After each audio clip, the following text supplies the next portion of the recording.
ओम शांति। नवरात्रों के पवित्र पर्व की आप सभी को हार्दिक शुभकामनाएं। प्रतिवर्ष अश्वनी मास की शुक्ल प्रतिपदा से लेकर नवमी तक नवरात्रों का ये त्यौहार हम सभी मनाते हैं।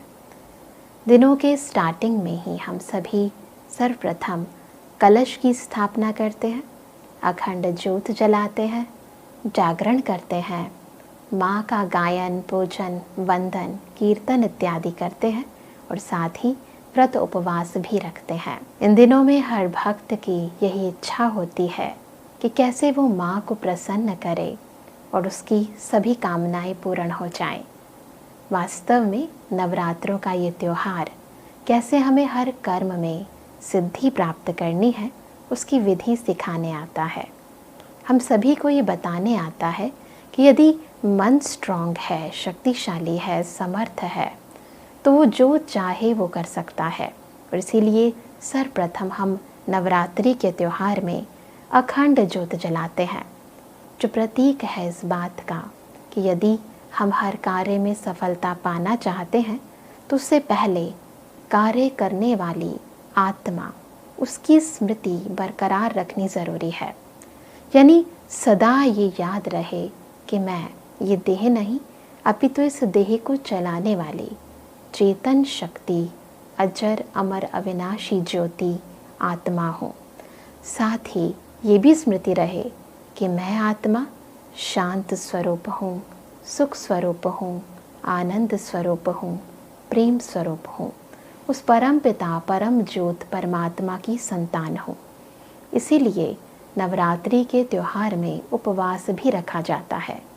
यदि उपवास शब्द को देखें तो ये शब्द का संधि विच्छेद करते ही पता चलता है। उप अर्थात समीप, वास यानी रहना, यानी परमात्मा के साथ रहना, परमात्मा के सानिध्य का सदा अनुभव करना। यदि हम हर कर्म को करने से पूर्व और करते वक्त ये याद रखते हैं कि मैं आत्मा उस सर्वशक्तिवान परमपिता परमात्मा की संतान हूँ, तो सफलता ना मिले ये तो असंभव है। साथ ही इन दिनों बहुत से लोग व्रत भी रखते हैं। व्रत का शाब्दिक अर्थ है प्रॉमिस करना, यानी प्रतिज्ञा करना। लोग ये प्रतिज्ञा करते हैं कि 9 दिनों में हम कोई भी राजसिक या तामसिक भोजन को ग्रहण नहीं करेंगे, केवल सात्विक भोजन ही ग्रहण करेंगे। क्योंकि सात्विक भोजन खाने से मन के अंदर जो विचार हैं वो भी सत्व प्रधान उत्पन्न होते हैं। क्योंकि अन्न का और मन का बहुत ही गहरा कनेक्शन है। अधिकतर लोग आम दिनों में तो बाहर भी भोजन कर लेते हैं या बाहर से भोजन मंगवा भी लेते हैं, परंतु वास्तविकता ये है कि जब बाहर कोई भोजन बनाता है तो उसकी मनोवृत्ति में यही रहता है कि इस भोजन के बदले उसे धन की प्राप्ति होगी। यानी माइंड जो है वो बिजनेस माइंडेड हो जाता है। यानी मन में यही संकल्प आता है कि इसके बदले में मुझे क्या मिलेगा।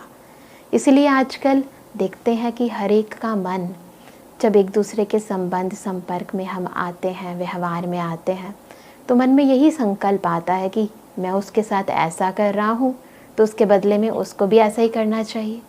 मैं उसको इतना दे रहा हूँ, मान दे रहा हूँ, सम्मान दे रहा हूँ, तो उसके बदले में उसको भी मुझे मान, सम्मान, प्यार या सहयोग ज़रूर देना चाहिए।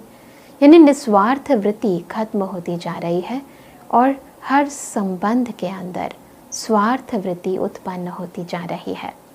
तो कारण एक ही है कि जिस अन्न को हम ग्रहण कर रहे हैं उसको बनाने की वृत्ति में वो बिजनेस माइंड की मनोवृत्ति समाहित है। तो इन दिनों हम बाहर के भोजन की भी परहेज रखते हैं। नवरात्रों के दिनों में बहुत से लोग जागरण भी रखते हैं। जागरण का अर्थ है आंतरिक जागृति, अपने अंदर के सोए हुए गुणों को, शक्तियों को, ज्ञान को जागृत करना।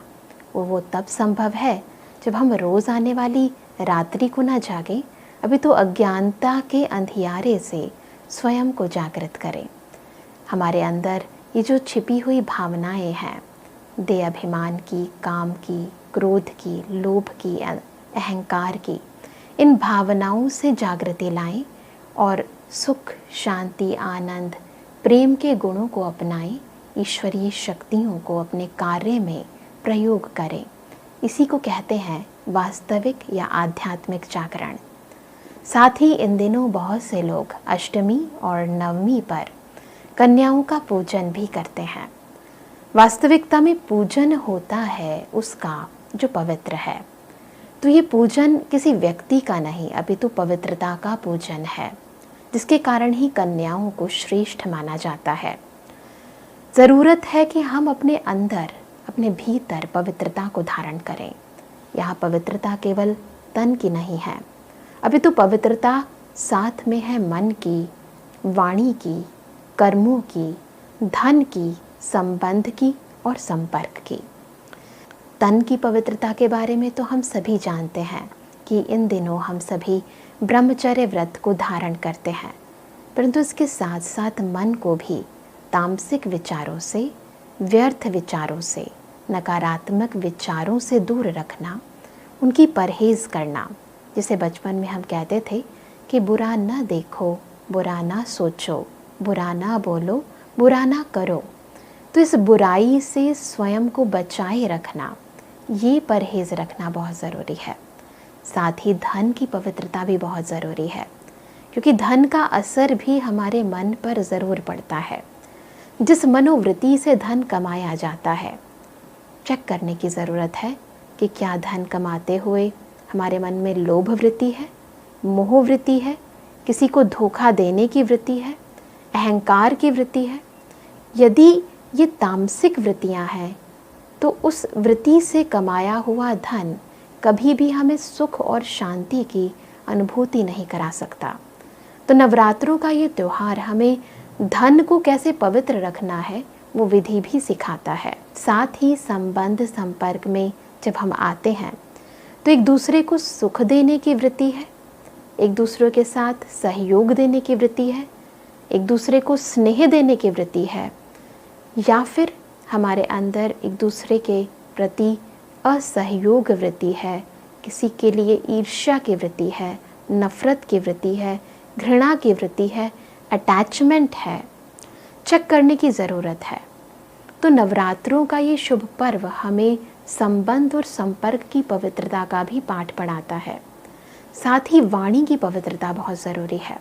अक्सर इंसान बिना सोचे समझे किसी के भी साथ कटु वचन बोल देता है, सोचता है कि सच ही तो बोल रहा हूँ, परंतु परमात्मा हमें सिखाते हैं कि सत्यता के साथ साथ सभ्यता का होना भी बहुत ज़रूरी है। तो वाणी की पवित्रता अर्थात जब भी हम किसी के साथ वाचा में आए तो मन में यही शुभ भावना हो कि सबका कल्याण हो, सभी सुखी रहें। शुभ भावना, शुभ कामना की वृत्ति को लेकर जब हम किसी के साथ बोलते हैं तो उसका प्रभाव पड़ता है। वो शिक्षा जो हम चाहते हैं दूसरे को देना, वो ग्रहण करता है। अधिकतर लोग हमारी बातों को भी अवॉइड कर देते हैं। कारण ये है कि वाणी को बोलते हुए हमारे अंदर की वृत्ति भी व्यर्थ भावों से युक्त होती है। इसीलिए नवरात्रों का त्यौहार हमें संपूर्ण पवित्रता को धारण करने की शिक्षा देता है। तो मन, वचन, कर्म, संबंध, संपर्क और वाणी की पवित्रता को जीवन में धारण करके जब हम नवरात्रों का ये शुभ पर्व मनाते हैं तो ये शुभ दिन हमारे हर दिन को शुभ करने का एक माध्यम बन जाते हैं। नवरात्रों से संबंधित बहुत सी पौराणिक कथाएं भी जनमानस में प्रचलित है। दुर्गा सप्तशती में वर्णित है कि जब एक बार मधु और कैटप, ये दो राक्षस, देवताओं को पराजित करने में समर्थ हो गए, तब सभी देवी देवताएं विष्णु जी की शरण में गए। परंतु उस समय विष्णु जी योग निद्रा में सोए हुए थे। तब ब्रह्मा जी ने एक कन्या की उत्पत्ति की और उस कन्या ने विष्णु जी को जागृत किया और तब मधु और कैटप, इन दोनों राक्षसों को विष्णु जी ने पराजित किया। एक और कथा के अनुसार जब महिषासुर नामक राक्षस ने देवी देवताओं को परास्त कर दिया, तब देवी देवताएं त्रिदेव की शरण में गए। तब त्रिदेव की शक्ति से एक महाशक्ति की उत्पत्ति हुई और फिर उस देवी ने महिषासुर राक्षस का संहार किया। ये भी माना जाता है कि जब शुंभ निशुंभ नामक राक्षसों ने देवताओं को परास्त किया तो शिव की शक्ति से देवी पार्वती ने काली रूप धारण किया और फिर शुंभ निशुंभ सहित चंड मुंड व रक्त बिंदु जैसे राक्षसों को परास्त किया। वास्तविकता में हमारे अंदर का राग और द्वेष ही मधु और कैटअप है और हमारे अंदर छिपी हुई राक्षसी प्रवृत्तियां, जिसमें मुख्य है काम, क्रोध, लोभ, मोह, अहंकार, ईर्ष्या और द्वेष, यही वो शुंभ निशुंभ या फिर चंड मुंड है हमारे अंदर जो बार बार व्यर्थ संकल्प उत्पन्न होते हैं, जिन्हें हम चाहकर भी रोक नहीं पाते।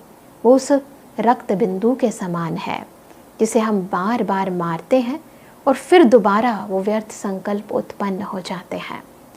साथ ही महिषासुर उस महिष बुद्धि का परिचायक है, यानी भैंस बुद्धि का परिचायक है, जिसमें ईश्वरीय ज्ञान ठहर नहीं सकता। परंतु जब आत्मा परमपिता परमात्मा शिव को याद करती है, शिव शक्ति बन जाती है, तो उस याद की अग्नि से, उस काली रूप से इन सभी राक्षसों का वध हो जाता है। तो ये सभी कहानियाँ हमें आंतरिक सशक्तिकरण की ओर अग्रसर करती हैं। तो इस दफ़ा हम सभी नवरात्रों का त्यौहार स्थूल रूप के साथ साथ सूक्ष्म व आध्यात्मिक रीति मनाकर अपने व अपनों का जीवन सुख, शांति व संपन्नता से परिपूर्ण बनाएं। यही हमारी आप सभी के प्रति शुभकामनाएं हैं। आप सभी का जीवन सदा मंगलमय रहे। इन्हीं शुभकामनाओं के साथ एक बार फिर सभी को नवरात्रों की बहुत बहुत बधाई। ओम शांति।